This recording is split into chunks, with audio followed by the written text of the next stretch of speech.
It's time. It's time for Kickoff. Kickoff versus the end zone touchdown with Boomer Esiason and Mike Valenti. And we are back. Let's talk some football, fellas. Boomer, how are you? Yeah, I'm doing great, Mike. Great to see you back in studio again this week, and I can't wait to get started. You know, interestingly enough, only this week in Week 8, there's only one game that features two teams that are over 500. And you know those teams because you root for one of those teams. That happens to be the New York Giants at the Seattle Seahawks. I call this the Geno Smith revenge game. And then, of course, there are five teams, or I think it's five teams. Yeah, five teams that are coming into this week that are on 4-game winning streaks. Now, I'm not going to ask you to list them. I'm going to tell you who they are. Thank you. Of course, it's the Eagles. We all know that as they are undefeated. How about the Minnesota Vikings? They've won 4 games in a row. The New York Giants have won 4 games in a row. Somehow. The New York Jets have won 4 games in a row. They're hosting New England, who they have lost to 12 times in a row. Oh. And then, of course, your beloved Tennessee Titans, that football team that you just love to watch and you just love the way that they play. I got a real problem with them. And they keep doing, this is what they do. You must be betting on them and you're losing. No, I stayed away. We talked about this. I stayed away from that game. But they just keep coming at you. They keep stacking these wins. That's kind of a credit, I think, to Mike Vrabel, their coach. I mean, the team reflects him as a player and as a coach. They're well coached. They are well coached. But do they really legitimately have the ability to go all the way to the Super Bowl with that roster? No, especially in the AFC. Don't worry. You're going to be comforted by the fact I'm going to pick against them this week. All right. Let's get to the rundown. This is the NFL Rundown. It's a very special moment for me, for this program. Let's start with Thursday Night Football. The Ravens, Boomers, Bucks. We need to have a conversation. Okay. I want to just start.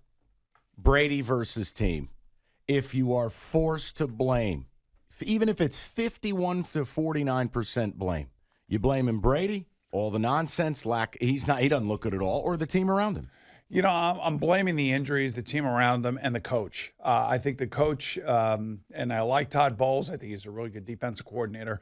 But I think a team reflects its coach. And when a team has a coach that has an edge, that is standing on the sideline and is in everybody's face, that team reflects that edge as long as they're winning. And that's why Bruce Arians, I think, was the perfect coach for Tom Brady the last few years. And he is now missing from the sideline, and he may be missing from the sideline because Tom Brady doesn't want him there. I'll say it. He didn't. That's why he's not there. That's my opinion, not Boomer's. So I think this team, has had a lot of injuries. Brady has taken some liberties, which I think are outside the norm for a football team to allow, but he is the GOAT after all. And I do think that Todd Bowles on the sideline changes what this team is from a guy who's going to get into the face of players to a guy that's just going to sit back and allow the players kind of do the things that they want to do, and it's reflecting in their play. Yeah, and Bowles had this comment. He was asked about it, and he goes, look, I'll paraphrase. No, we're not sitting around screaming and yelling. This is teaching time. I still believe in these guys. And I sat there and I'm like, I know you can't in 2022 unless you are a Belichick or unless you are even an Andy Reid. You're not going to be able to treat grown men, professionals, the way you could in, say, 1990. Can't do it. But there does come a point you got to put a line in the sand and go, fellas, the standard is the standard. This isn't good enough. Yeah, and that's where the edge comes in. And, Todd didn't have that edge here when he was with the Jets. He really didn't have a quarterback. He's now got a Hall of Fame quarterback. He's got a lot of injuries to deal with. But you cannot minimize the impact of the head coach on an NFL team.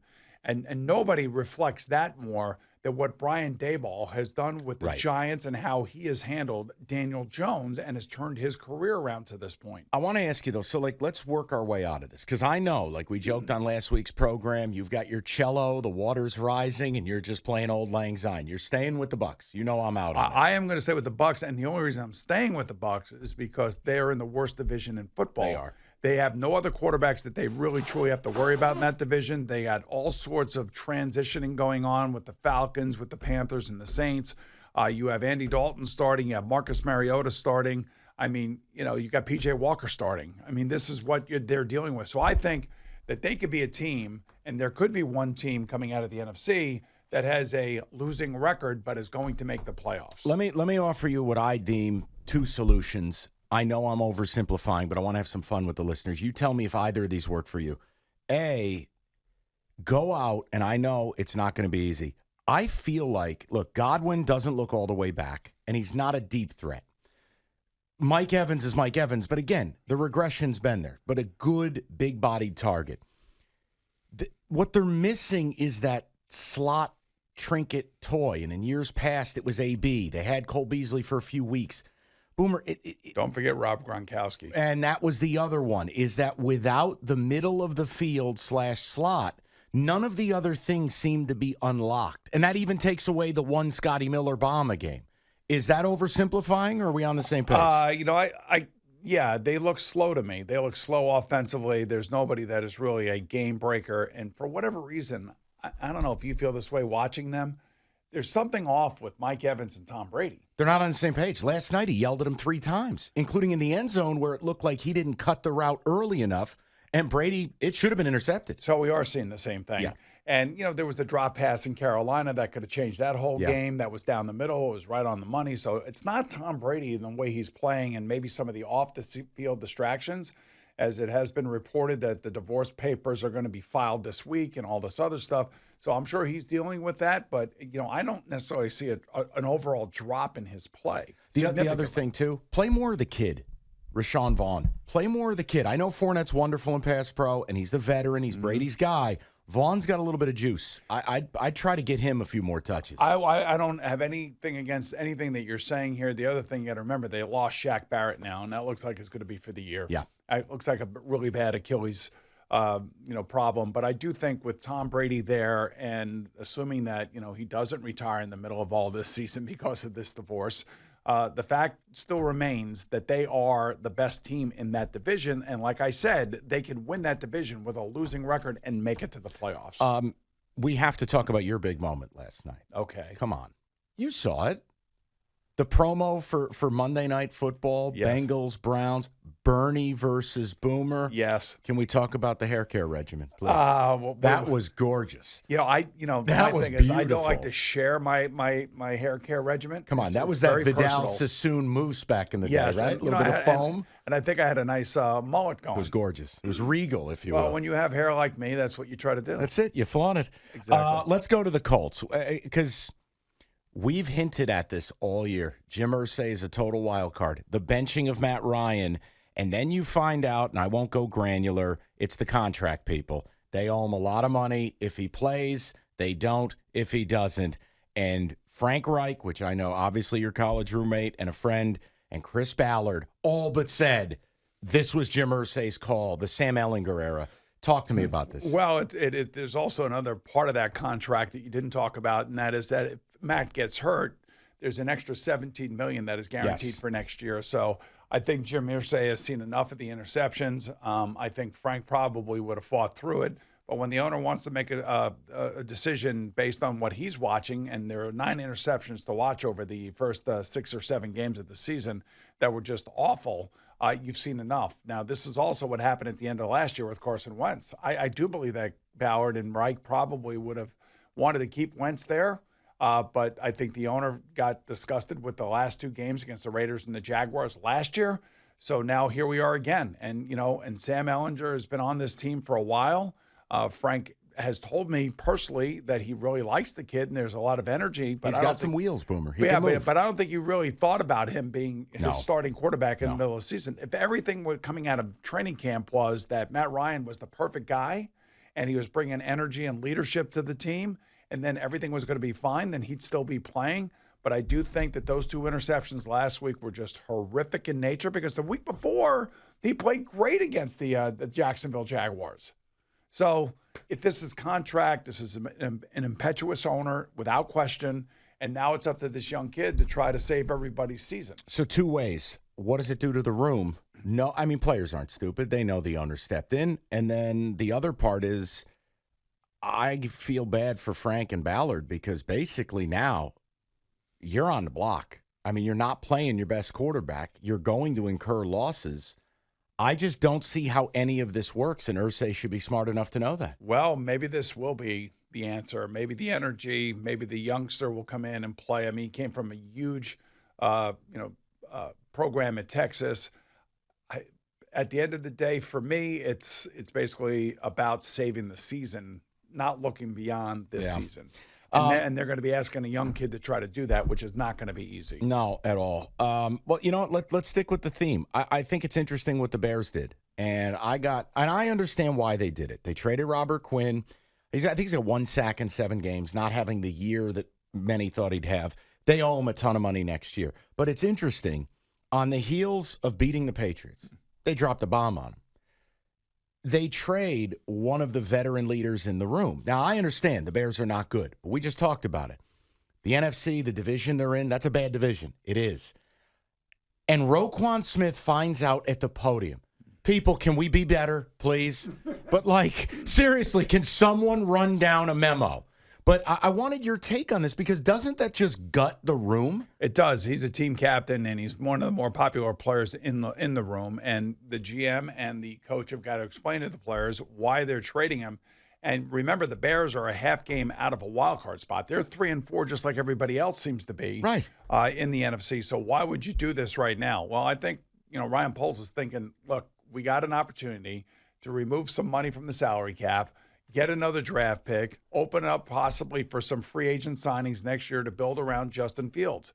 And the other thing I did notice that they did during that long, they played on a Thursday night and Justin didn't look great. I know. So Luke Getsy went back in and said, okay, we got to somehow start getting plays where he feels more comfortable. Let him run the ball? Right. So they called some running plays for him, much like Brian Daboll's doing for Daniel Jones, much like they do for Josh Allen up in Buffalo, and of course what they do for Lamar Jackson in Baltimore. So he looked a little bit more comfortable. He made a couple really nice throws, but he's still struggling. He is still struggling. It's from the viewpoint of, you're better than the Lions, and you might be better than the Pack. The Pack are a mess. We're going to get to them next. I just was shocked at the timing, and I thought it was tacky for one of your best players to be in a media engagement and have to find out that way. Yeah, but here's the deal. This is trade time. This is the trade deadline is November 1st.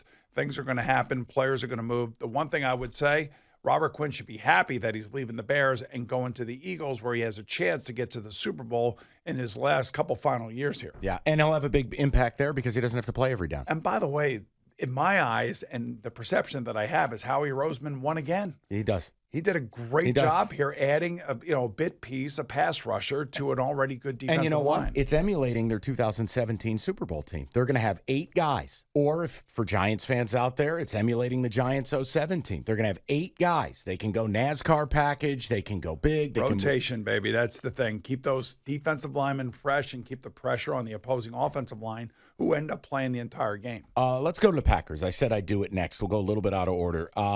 I don't know what to say anymore. I know you and I both liked the Commanders last week. Now there's this Aaron Rodgers thumb issue, but I think it's deeper than that. What is the way out for the Packers? They better make a trade and get a wide receiver in there that has some sort of experience and explosiveness, because Aaron Rodgers is extremely frustrated with a lot of his players that he's playing with, and he's talking about players making mistakes. He's not naming them by name, but still he is basically putting the coaching staff, the offensive staff, and the front office in a very, very difficult position, because he goes out on that Pat McAfee podcast, which is great in radio show, and it's fine that he's open and he's honest. But the problem is sometimes you're too honest and you're really going to start splintering your locker room, and he should know better. Yeah, there's also a refusal there to run the ball.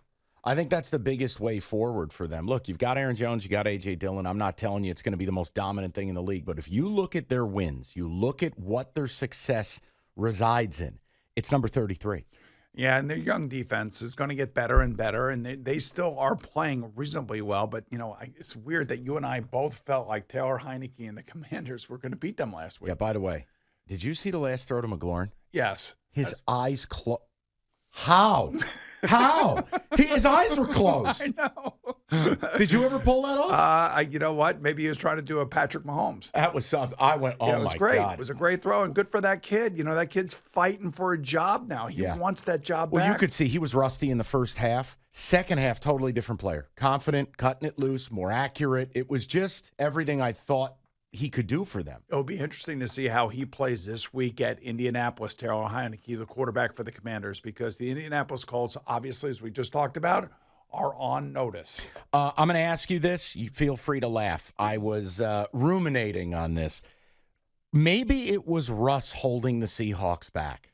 I'm being serious. When I watch them play, this offense now is wide open. And by the way, Kenneth Walker might be one of the 5 best running backs. You're right on that, and you've been on that for the last 3 weeks, by the way. So I'll give you credit. Thank for you, that. buddy. But I'm asking, Geno Smith is accurate. It's tempo. It's spreading the ball around. Was it Russ holding this offense back? You know, it was kind of interesting. I told you at the beginning of the year that the Seattle Seahawks did not want to give Russell a contract extension because they didn't believe in him anymore. And Pete Carroll's not a dope. He knows that the team wasn't all that happy with Russell Wilson. He also knows that he had Geno Smith there for 3 years, and Geno knows everybody and was probably very much liked in that locker room, unlike when he was a quarterback for the Jets and got punched in the face by I.K. Empanali, I think his name was. Mistakes were made. Right, mistakes were made. So he's learned now, and he's confident, he's comfortable, and he looks good, and he's throwing the ball down the field. He's got happy wide receivers. Happy wide receivers, happy life. Boomer. That's what I say in the NFL. Boomer, they could win a playoff game. Yes, they can. I've got something else fun with Russ later on. We'll see if your airplane workout routine is the same. We've got picks. I've got coaching malpractice. We got a lot to do. It's Kickoff with Boomer and Valenti. Now, back to Kickoff with Boomer Esiason and Mike Valenti. All right, we are back. It is time for the picks. Boomer's already told you we've got a lot of games that are something. This is going to be challenging. Let's get to it. Picks of the week. And it starts with a game that nobody in America wanted, so we put it on a boat and sent it overseas. The Jags -2.5 against the Broncos in London. You take it, England. Oh, man, that's right. You know what? I'm going to go with the Jags here, and I'm going to go with the Jags because I still believe in Trevor Lawrence. I'm not worried about him. I think he's getting better. He's not there yet, and I do like the fact that Travis Etienne is a legitimate running back, and they have so many guys on defense, Mike, that they are fast. They're just out of position sometimes.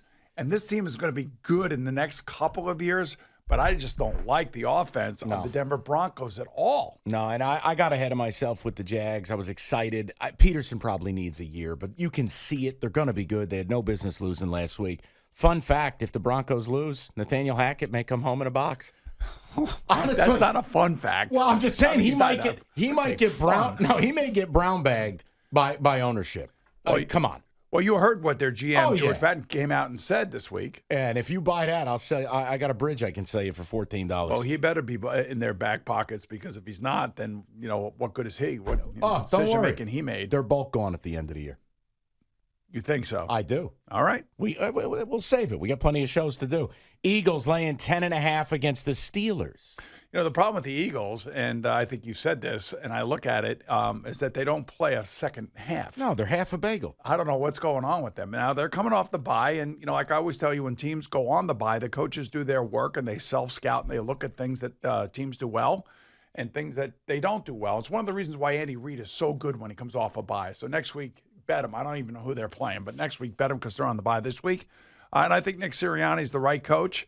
And I like who the Eagles are. I'm going to lay the 10.5 here against the Steelers because Kenny Pickett has been turning the ball over way too much. Yeah, I'll. You know what? Here's what I would just tell you. You're better off going Eagles first half -6.5. But I know that's not what we're doing here. I will go with Boomer on this. Heaven help me. This team, please show up in the second half. Okay. Yes. Patriots -2.5 at the Jets. What? Yeah, I'm going to take the Patriots here, and I'll give the points to the Jets. And the reason I say that is because I'm not totally sold on Zach Wilson and the way that he's playing. His game is. Well, his game last week against the Broncos scared me. I mean, it should. He's 4-0 in his last 4 games as a starting quarterback, and he's not turning the ball over. That's the good thing. That's one of the things you got to break a young quarterback from doing. That's what the Steelers have to do with Kenny Pickett. Stop turning the ball over. And so at least Zach Wilson has done that. But he scares me when he breaks the pocket and runs around and tries to be like Brett Favre because he's not Brett Favre yet. There were a couple throws in Denver. Let's just say they were turnover worthy, and he got very lucky. It'll catch up. His inaccuracy is what bothers me most. He had a couple of guys that were open last week, and he missed them.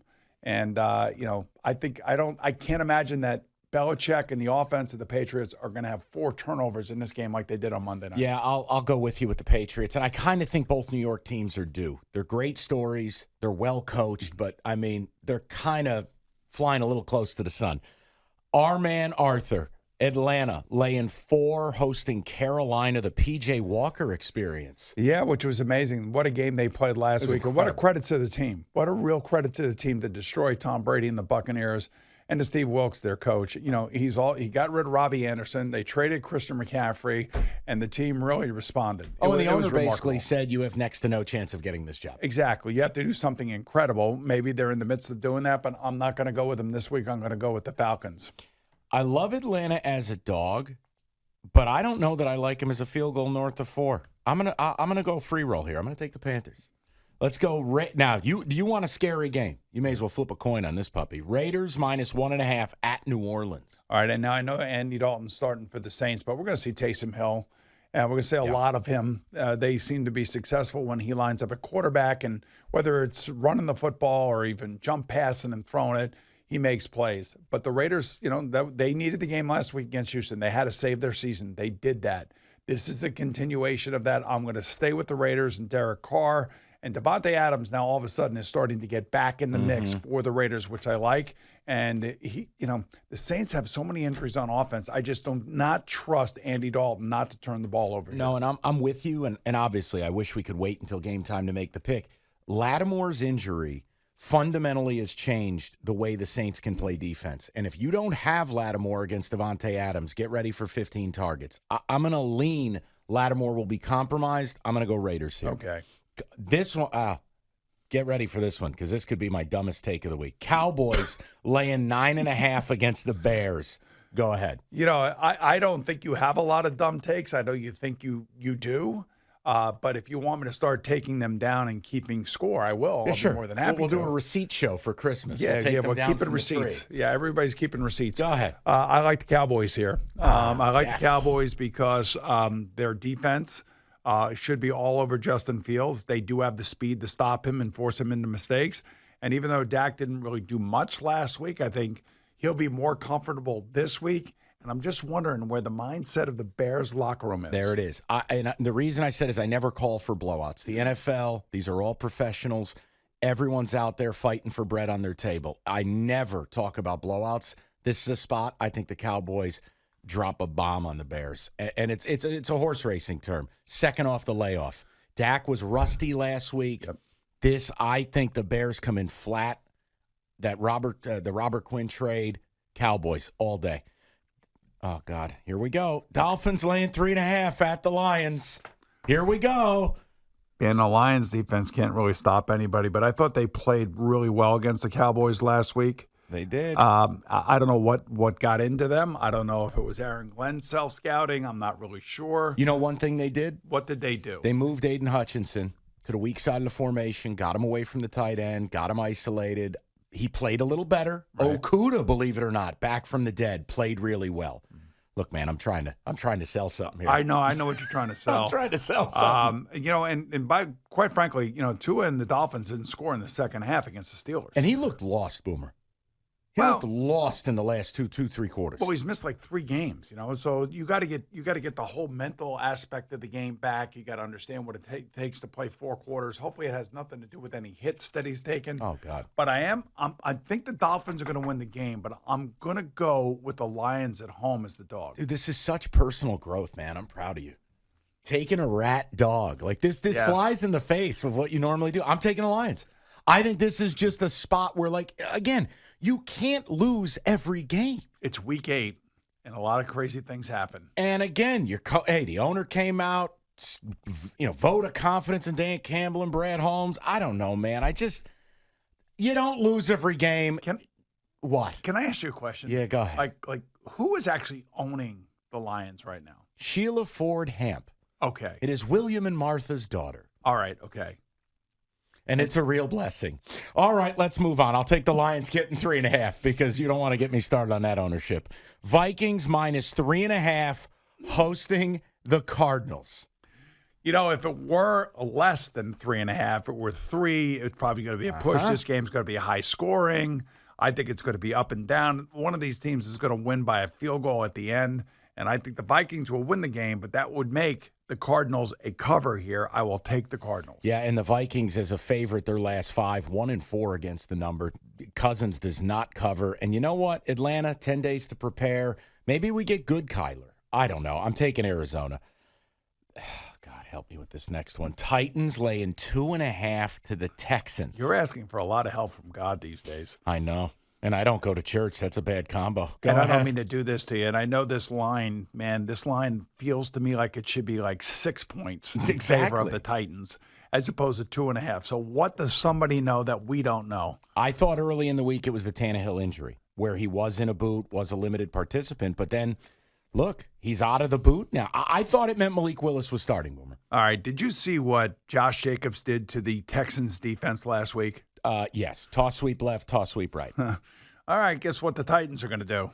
Toss sweep left, toss sweep right. Why? Because you have Derrick Henry. I'm taking the Titans. All right. You know what? Let's have some fun.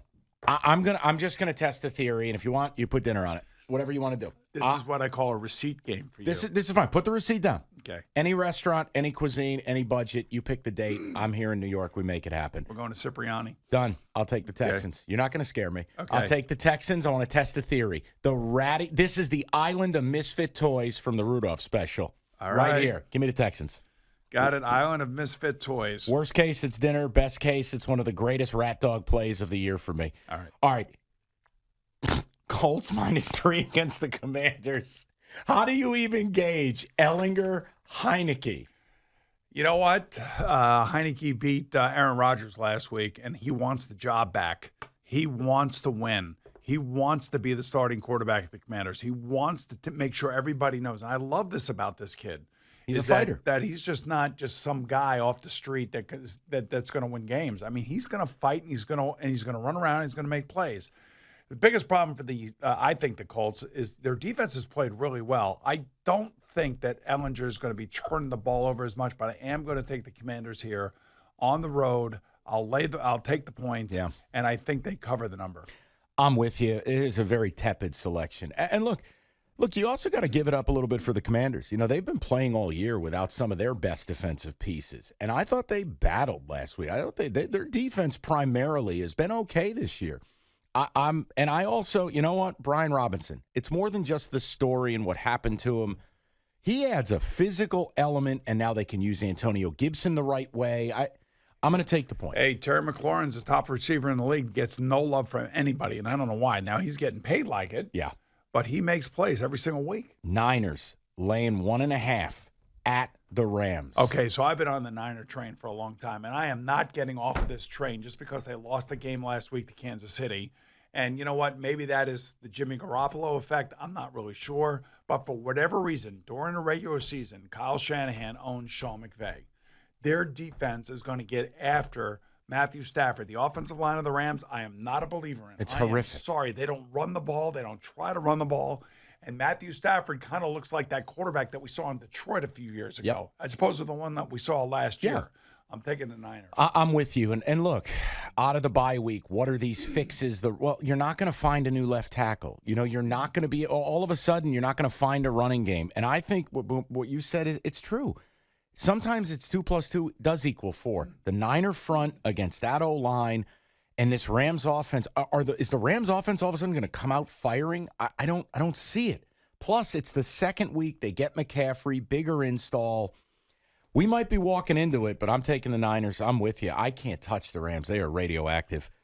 Seahawks, -3, hosting the New York Football Giants. Yeah, it's a great story. And Brian Daboll's got to be odds-on favorite for Coach of the Year right now, even though Nick Sirianni's team is 6-0. But the fact that he's done this and reborn or is rebirthed, I guess you would say, Daniel Jones is amazing. But so is Pete Carroll and Geno Smith. I think there is a little bit of juice out there. The 12s have got to be excited. They're getting more than they thought they were going to get. They're a playoff So team. I am going to take the Seattle Seahawks here, and I'll lay the 3 points. I'm with you. I love my G-men. Wow. Dayball's been incredible, but I got to fade him. It's similar to the Jets. You don't get to have it your way every week. And the Giants, I'm not being insulting. They've been very fortunate, which is a polite word for lucky. winning in Seattle's brutal, and I'm telling you, man, Seattle's going to be that team on Wild Card Weekend I don't think anybody wants a piece of. I will take the Sea Chickens. We go to Monday night. This is very special. Celebrity Monday Night Football. Our man Boomer on the Manning cast. I'm not supposed to say that until Monday. Whoops. Bengals minus 3.5 at Cleveland. Thank you, Eddie Scazzeri. Go ahead. And no Jamar Chase, hip injury. That's right. He's out. He's probably going to be out for at least 4 weeks with a hip injury. They're probably going to put him on the IL. Hey, for me, look, I think the Bengals have found their mojo. Their defense is good, man. People do not even give that defense any love. They don't give up a lot of points in the second half. Joe Burrow has found his game. He still has T. Higgins. He still has Joe Mixon. He still has Tyler Boyd. I am not worried about this offense. They will put up a big number here. I am, of course, taking the Bengals. All right, so here's what we're going to do. Here's what we're going to do. Yes. Make this the dinner game. Brownies. I thought the dinner game was I want this to be the dinner game. I didn't know you were on the Manning cast. Can't say that till Monday. Come on, make this the dinner game. I want the Browns. I want the Browns. Divisional desperate dog delight plus dessert on you. Let's go. Okay. Browns, 3.5. That's the dinner game. Those are the picks. Best of the best. Next, final word, coaching malpractice, all of it. Now, back to Kickoff with Boomer Esiason and Mike Valenti. All right, we are back, and we've got the best of the best. We've got some fun stuff, some coaching malpractice, Boomer's final word, a lot to do. First, let's get that last game of the week. This week's best of the best of the best of the best of the best. So, a little bit of an odd selection, but work with me. Bills-Packers, and I know it's an 11-point spread. I understand there are, quote, more competitive games, but it is Josh Allen, it is Aaron Rodgers, and it's a bit of an Alamo spot for the Packers as they go to Orchard Park. So let's get into it. Bills laying the 11, boom. That's a big number. So, listen, you think about the Bills. What I think about is this team that is on a trajectory for a Super Bowl, and they have come out firing on all cylinders from game one in the opening night against the Rams all the way through the game in Kansas City. And then at home, all they've done is they've won their 2 games there by a combined score of 79-10. They are running everybody out of the building. In comes now Aaron Rodgers, introspective, thinking about things. Dead people have their hands all over him. Guess who's going to have their hands all over him in this game? It's going to be Von Miller, and it's going to be the defense of the Buffalo Bills. And by the way, has there been as good a free agent signing this offseason than what the Bills needed for their pass rush going into the season? No. And that's why this is the third game now in this segment on this show that I have gone with the heavy favorite. I cannot believe that I'm doing it, but I'm doing it again because I've played up in Buffalo. I know what that environment is like. It is a pain in the ass. Boomer, they throw babies through tables. It is crazy, and it's a fan base that is rabid, a fan base that has expectations, and a coach and quarterback that are living up to everything that we all thought they were going to be this year, and I'm not jumping off of that bandwagon just yet. Oh, God. All right. I can't take 3 big favorites. It's just so many points. I mean, why can't the Bills just be nice and win 31-21 and we call it a day? Really? That's probably what will happen. I'm going to take the Pack, give me the 11, and just plug your nose. All right. I think the only thing that would enable the Pack to either go up there and win or even keep it close is if Josh Allen gets hurt. That's the only way I see it. No ball control, no ability to grind it out. You're talking about a team that either has the number 1 or 2 offense and defense in whatever pertinent statistics that you look at. This team is about as good as it gets, and they're playing in front of their frenzied fans. Like I said, babies in through prime tables. time. I know. Bills Mafia. Woo! All right. Let's go coaching malpractice. This is volume 4.0. I have fun with this. This is where I, as a fan, look at coaching decisions and my head explodes, and then I bring it to our resident expert, Boomer, and we talk through it. So I want to start with Mike McDaniel. Mike, Booby, baby, buddy, what are you doing? So you get you got 3rd and 2. It is a tight game, all right? You're sitting here, and you get stoned on 3rd and 2. You lose a yard. It is now 4th and 3 from the Pittsburgh 13. It's a 16-10 game, okay? Close game. Kicking a field goal, now I'm not bright. I went to a Big Ten school. I didn't go to an Ivy. That would put you up 9. That's 2 scores. This is not hard. So what does Boy Genius do? He opts to go for it on 4th and 3. Boomer, ask me if he passed the ball. Did he pass? No, he didn't. They get stoned and they give the ball back. But Boomer, what are we doing? You know, you went to Michigan State, as you pointed out. He went to Yale.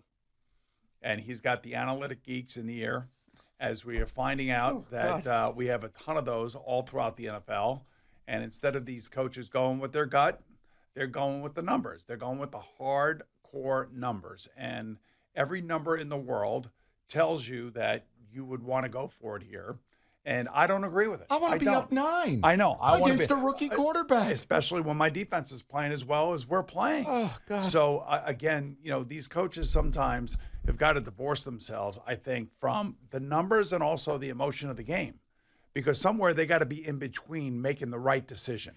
And he's lucky that it did not come back to kill him. Like, there's a lot of analytics, and I won't bore people with it, but like, there's something called S&P Plus, and it basically grades out teams and tells you it's a predictive measure. But what S&P Plus doesn't take into account are things like, wait for it, injuries. Therefore, I don't value it. Like, you have to look at, that's not Josh Allen on the other side of the field. And even if it were, I don't know if Josh Allen's got a special play, like it's MTV Rock and Jock, and he can throw a 9-point touchdown. Go up 9. Just please. It's kind of simple. Just do the simple thing. All right, this one is less simple. And there are a lot of other guys in the league that have made that same mistake. I know. Yes, I know. This is less simple, but I wanted to discuss it with you, and it's from Thursday night's game. Now, John Harbaugh has had a bit of a rough go with the analytics this year. Trailing 10-3, just before the 2-minute warning, they're facing a 4th and 3 at the Tampa 17. Now, your offense has not been good. You know Brady's getting the ball before the end of the half, and the Bucs are getting it out of the second half kickoff, which means what you do here, they're getting it twice before you get to touch it again. Lamar does his routine of yelling and screaming, saying we're going for it. Mm-hmm. Then he did his routine of throwing it into space and not completing it on 4th and 3. John, now I know they ended up winning. It's immaterial to the moment. Just like Mike McDaniel did. Right. Where were you with that decision not to make it 10-6? Because they were struggling, because they have a potential Hall of Fame kicker, I would have kicked the field goal. I would have attempted the field goal. I would have gotten points. I probably would have gotten killed had Brady gotten the ball back and went down the field. And anyway, they got the ball back anyway. I know. So, and the point being is that, you know, sometimes these coaches outthink themselves, and you never know where those points are going to come back to hurt you. John Harbaugh has had a terrible season in this regard, and it's one of the reasons why they have lost as many games as they've lost. You know, this is a team that has, in 8 straight games at one point in time in the game, have had a double-digit lead. Can't hold it. That's amazing. Well, sometimes you can't hold it because you make a decision that changes the momentum of the game. And I still believe. And I understand people are going to say, you know, what he did against Buffalo, if you don't get it, you pin him deep. You can't predict it's an interception. It's bollocks. Just take the lead. Give Josh Allen the ball. You're up 3. It's a different situation than the game being tied. You know, I also think that he and some of these other coaches use this as a mental kind of tool for their teams, thinking that, you know, coach believes in us. Yeah. That's why we're going for it. What is this, a Disney movie? Hey, but that's part of football. The psychology of football works in so many different ways. It's like exactly what Bill Belichick is doing to Mac Jones. Yeah. It's the psychology of football. It's simple. Go into that. But effective. Go into that, because that's a perfect segue, because I know we couldn't hit the Patriot thing to start the show. Yes. Weird handling, and you've got a very strong opinion on this. Right. So here in New York, Giant fans know Bill Parcells and how rough of a coach he was, and Belichick was on that staff and saw how effective that coaching style was. And maybe it was a little bit more bombastic than what we see from Bill Belichick these days, but he was really hard on Phil Simms, Bill Parcells was. Hell, he benched Phil Simms in favor of Scott Brunner. Think about that for a second. And so how does Phil Simms react to that? is the real key question as to whether or not Phil Simms is going to go on to become a Super Bowl MVP. And Parcells got the best out of Phil by being tough on him. And to me, what I see is the same thing going on up in New England right now with Mac Jones. The litmus test. It really, I want to know if you got the skin and the heart to become the next Tom Brady up here. And in order to do that, I'm going to put you through some tough times. It's a motivating, psychological motivating factor and way that coaches handle certain players to see if they can handle it. And quite frankly, your quarterback's got to be the toughest mental guy on the team, because if he's not, his dour, and this goes back to Kyler Murray, his dour personality when things go bad are going to adversely affect your team. No, and really, how many coaches in the league do you think could play that head game? Is it Belichick alone, or is there a handful in your Well, league? we know Dable and Jones are doing that right now, because we saw that week one when Brian Dable screened at Daniel Jones. He throws an interception in the end zone against the Titans. It's funny, I screamed at him, too. Yeah, well, this is what you want as a fan. You want your coach holding his players accountable. Yeah, That's that was probably one of the what reasons. he telegraphed the wheel route. Yes. That was to Barkley. He Yeah, never you looked him away. don't throw a back shoulder, to a running back versus a safety. It just doesn't work. I said a few unsavory things in that moment. Exactly, and so did Brian Dable. So I would say maybe Andy Reid could get away with it. Okay. I would think that Bill Belichick's the other one. I don't know about Mike McCarthy down there in Dallas. Maybe he's an old school kind of coach. Mike Tomlin in Pittsburgh's an old school type of coach. Yeah. I don't know necessarily that they do it all the same way, but I just know that what Bill Belichick is doing to Mac Jones, I think, is he's trying to get the best out of him and making him a tougher player moving forward. No, I love the take. It's super interesting, and it's rarefied air if you can pull it off. I got to ask you about this, and I know I'm rough on Russell Wilson. I read the story about the flight to Europe for the London game. Did you read this? Of course I did. All yes. right, so just work with me for a minute. For the people, Russell Wilson, instead of being a normal human being and sleeping or playing cards or, I don't know, watching a movie, decides he's going to take half the flight and do lunges up and down the aisle and stretch and work out. They should have locked his ass in the bathroom. I mean, Boomer, hold on. If this is your team and you're on that plane, and all of a sudden here comes Russ up the aisle at 3 a.m.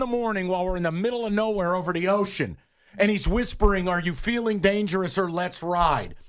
What? I mean, what are we doing? That's dangerous, and he's unlimited. Come on, as man. you know.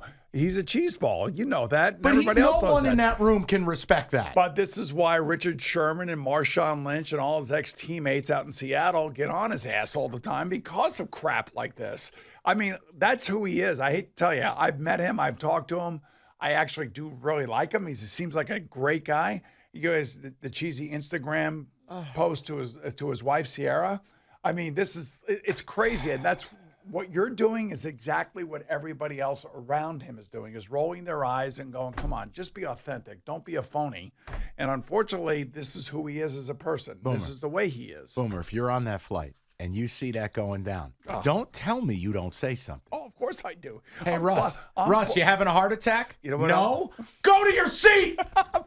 I'm busting his stones left and right. What are we And doing? he may be so oblivious that he doesn't even realize He's a that I'm space busting cadet. his stones. I think he's talked himself into a character. It's like when you hear actors who are so into the role they're playing that they never go back to being who they were. That Russ is somehow morphed into Mr. Unlimited. And this is why the NFL memes and all I can't take it. the attention that is being given to him now from a negative standpoint and people making fun of him is because of things like this. They should have released the lock on the beverage cart and sent it flying right down the aisle. And this is why Seattle did not want to give him a contract extension. Oh, mercy. They're better off without him.